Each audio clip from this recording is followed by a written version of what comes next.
What's going on? Matt Malatesta here. Coach Matthew Bragga from Rice. Coach, thanks for joining us on the VYPE Zoom hotline. This is the new normal of media, it seems like. But what are you doing right now as it relates to baseball, staying in communication with your guys? But what's kind of your message to them? Yeah, well, first of all, thanks for having me on. Excited to join with you this morning.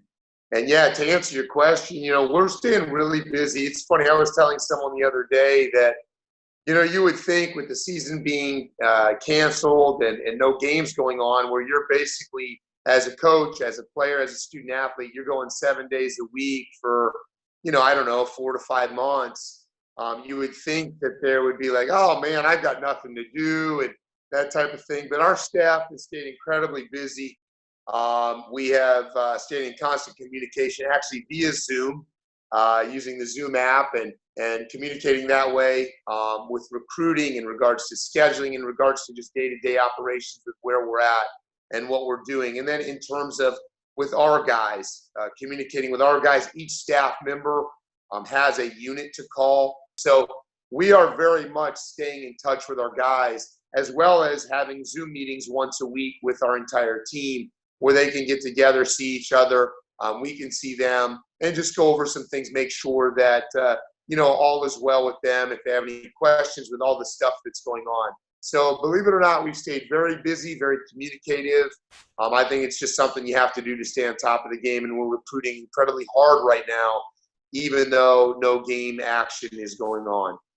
So you were at Tennessee Tech for 15 years. You had the special season in 2018, but it seems like you were really building a program. A year and a half in at Rice, what's kind of your cornerstones of building this back into a superpower?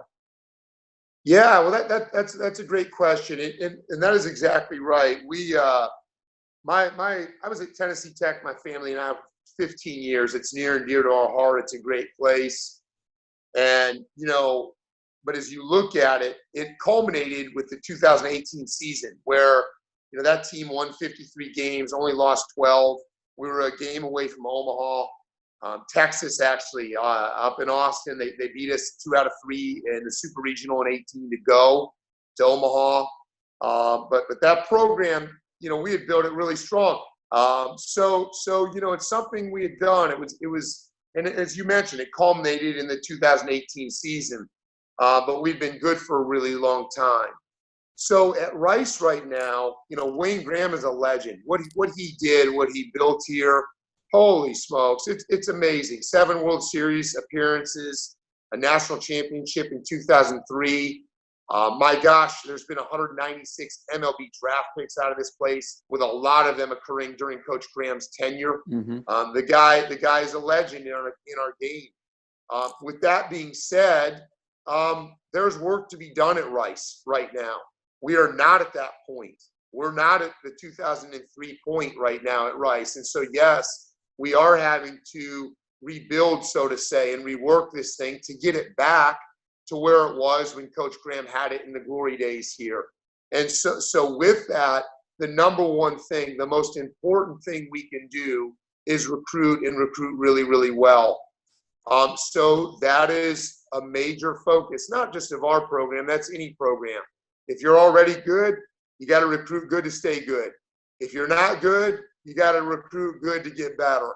And that's, not that we're not good, but that's the point we're at. We're putting a lot into recruiting and trying to get the right young men into this program. We want the great player that also, obviously, at Rice has to be an incredible student. And then also, from my end of things, there are certain qualities we look for, as do most coaches, that will fit the culture of our program.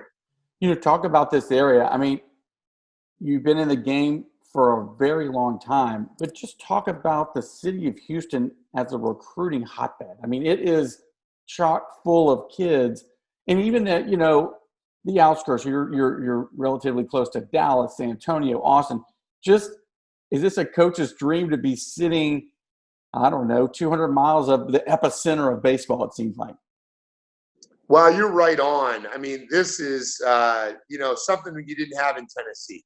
I mean, when you're in Cookeville, Tennessee, you got to go places. Obviously, Nashville, Chattanooga, Knoxville, places like that.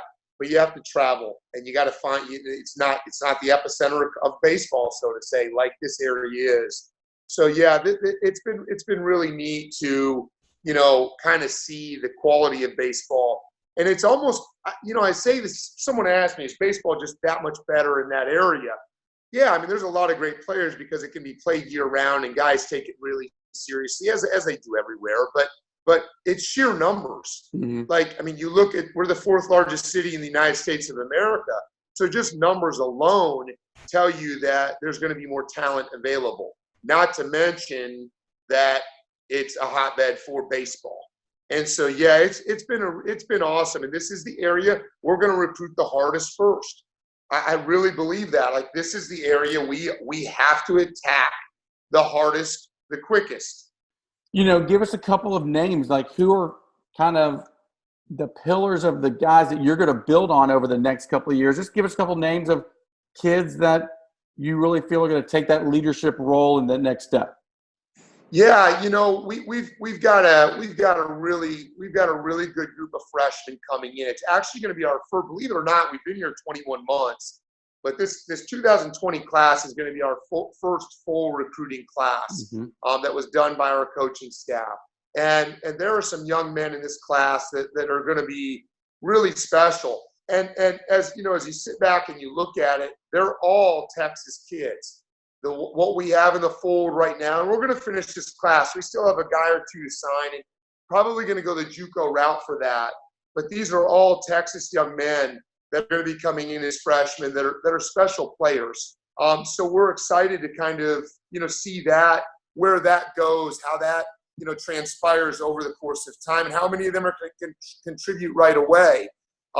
Micah Davis from this area, great young pitcher, very, very high ceiling, up to 94 at times, not every outing, but up to 94 at times.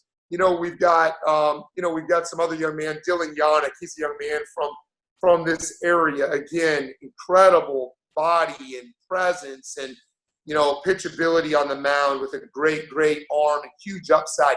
He'll remind you of some of the guys that have come and gone from Rice in the past that kind of come in, long, lanky bodies with huge upside, but already very good.